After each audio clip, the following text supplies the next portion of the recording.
with Castile. So we'll just make sure to keep your navy, you know, around like where lands ended the Celtic Sea, just in case they try and, you know, land any troops. Don't try and save these French territories here, since, you know, France at this point will have a much bigger army than you, and there's no point trying to, you know, fight them in pointless battles. And Switzerland joined as well. That's weird. That won't matter. So while this army's caught up in there, we'll send this army into Asia, and we should win this battle here quite handily. Yeah, you can see. So we'll just keep chasing that army until it's completely wiped out. And yeah, I'm not seeing any, you know, you can see already there are some troops there, but don't try and save it, like I said.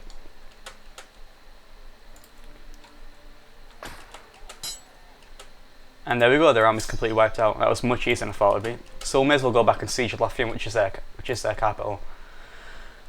And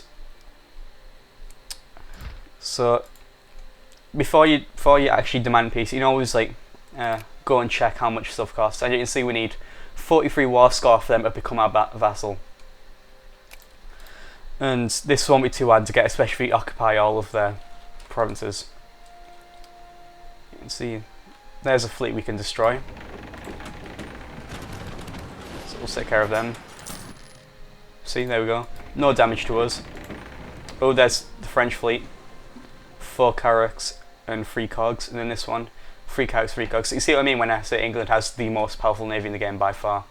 And you can see here, there's one of the French armies of 15 regiments sieging up there. So we won't try and save that. That'll be way too hard for us. But we'll try and take care of these fleets here to make sure they can't land on any of our territories.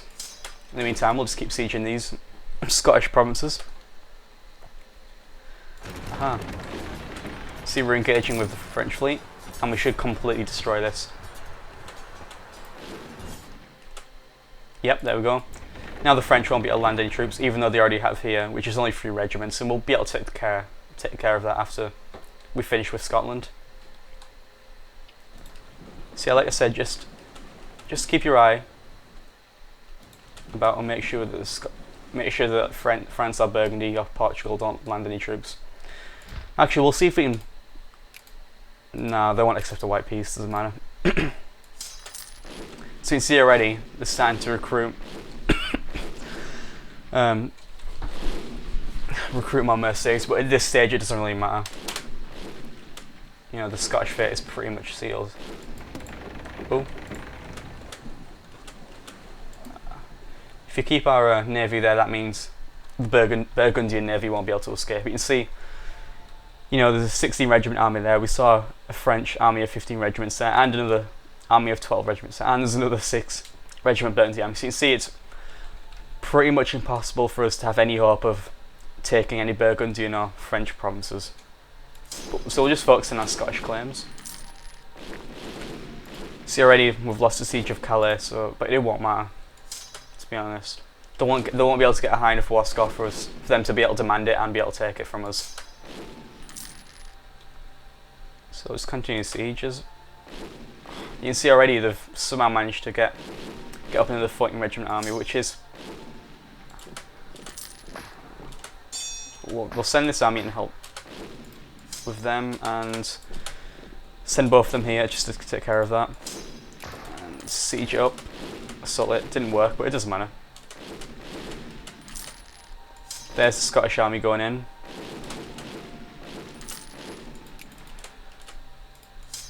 And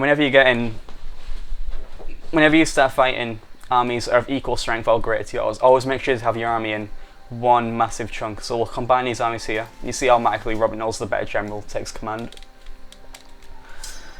Because what the AI has of doing is splitting up armies to slay siege to multiple provinces at a time, and this makes their army much more weaker, even if it already outnumbers yours in, you know, raw numbers. So wait for our morale to go up there. Now we'll just attack the smaller army of 6 regiments here. You can see mercenaries don't really fare as well against, you know, professional standing armies, so you should be able to take care of these quite handily. See, they lost straight away there. And Stability is back up to +3, which is its maximum level, which is always good. And we'll take out this army. See, it's already wavering, almost completely destroyed there, so no really trouble. And there you go. When you do get a big enough army, you can just lay siege your provinces outright. Yeah, well, I should say assault them outright. And you see our war score is at 0%, but that's only because we've only captured these 2 provinces, and in the grand scheme of things, considering, you know, the amount of nations we're at war with, it's technically it doesn't matter. But you know, if we just sue for peace with Scotland, you'll see we already have a war score of 46%. So we might just be able now to force vassalization. They won't accept, but they will once we conquer a few more of the provinces. Let's siege this one. There we go. See if they'll accept now. And they will. There we go. There we go. Scotland's our vassal. We gain a nice 10 prestige, and we're already at 78 prestige, and the highest you can get is 100. So having 78 is really, really high, especially this early in the game. So let's send our fleet down here. And here's our next mission, which is, once you've done those 2 missions, you will always get this mission, which is to recover Normandy. And that means the goal is to own these 2 provinces here, so we'll get a... Because you can see, the start of the game is our cause. But we won't do that in these set of videos. We'll probably, you know, tackle that gargantuan task next time. In the meantime, though, we'll finish up this war with France.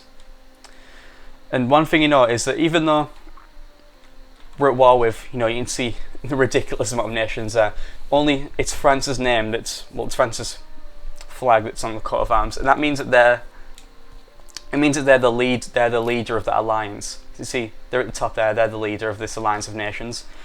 And that means if we make peace with just France, all these other countries here will make peace as well. So always keep that in mind. You know, you don't need to make peace with every individual one, you just make peace with the alliance leader, and then the war will be over completely. So we'll split this up army again. I think it was 5 in the other one. It should be. And we'll leave them here in the British Isles, because we don't really need them. And we'll load up these regiments into our fleet.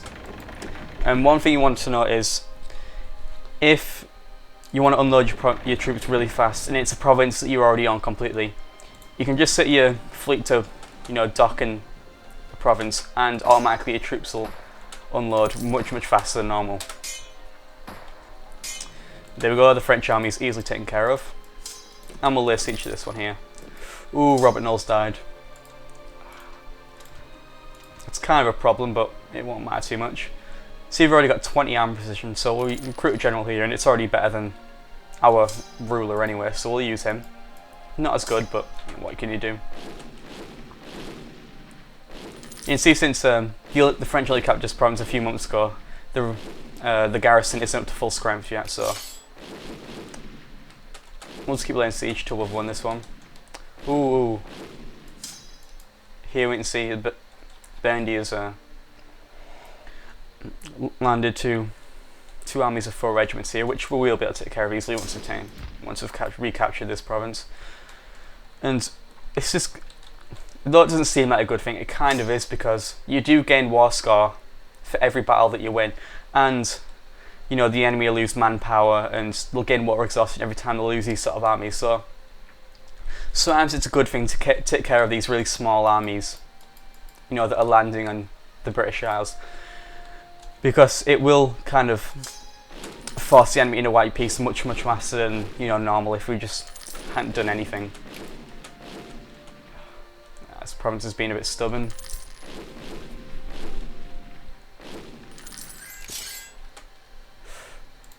Oh, what's this?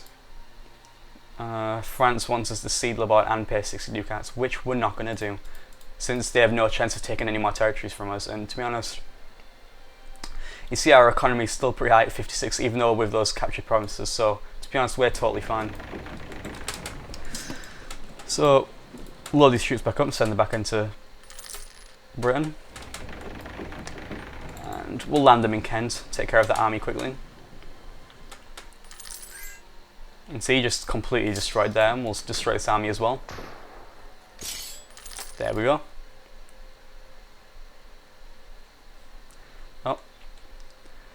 Looks like Portugal ended their war with Castile, and they actually managed to get a province out of that, which is pretty surprising considering Castile is way more powerful than Portugal and Aragon, but looks like they couldn't beat them combined, and with Brittany's help as well. So it's not really a surprise that Castile lost that. If Castile do collapse, this will have a lot of implications later on in the game, especially to do with colonisation. But we'll talk about those when they actually come, so it's a long time before we colonise anything yet. See, they keep asking us to cede provinces, which we won't do. And they won't accept a white peace, but they will accept if you give them 125 ducats, which we won't do quite yet. We'll wait to see if we can get a white peace out of them. Also, now that Scotland's our vassal, you can see we can, you know, see all their territories. And see we can offer an alliance, and it's when it says very likely, it pretty much means they will no matter what accept our alliance. So there we go. Scotland now our ally and our vassal.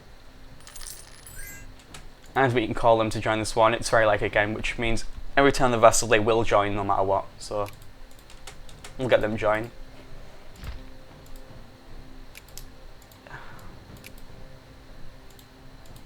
You can see already they'll accept peace with only 50 ducats, and you know, we may as well accept that now. To be honest, we've got a lot of money in our treasury anyway, so it always helps us end the war quickly.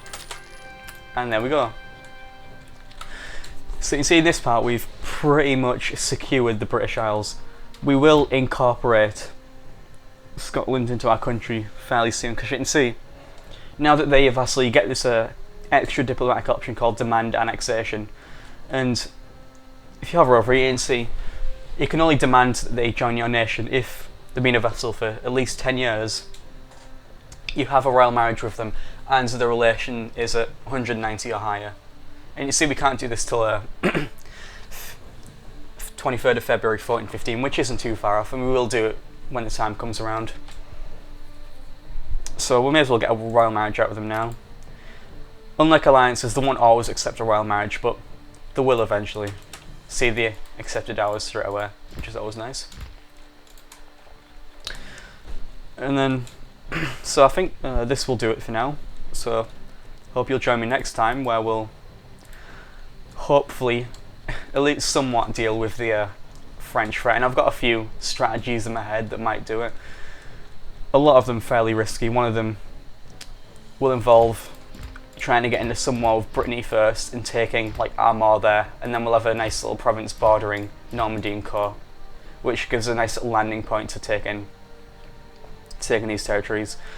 And hopefully Austria will join me as well. I'll try and get a few other alliances as well with maybe Savoy or Milan or Switzerland, because basically you want to get as many people fighting France alongside you.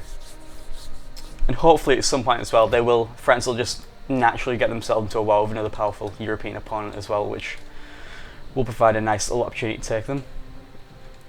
And you can see already the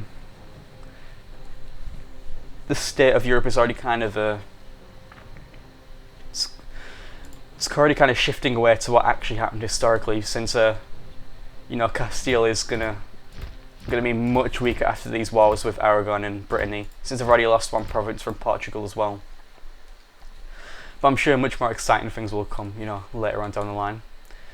So we'll save our game. Okay, I think that'll do. So thanks for joining me, and I'll hope you see you next time. Please, you know, comment on the video whether you got something nice to say or any form of criticism, whatever. Just any suggestions that help improve it. And yeah, I hope you enjoyed this. Thanks for watching.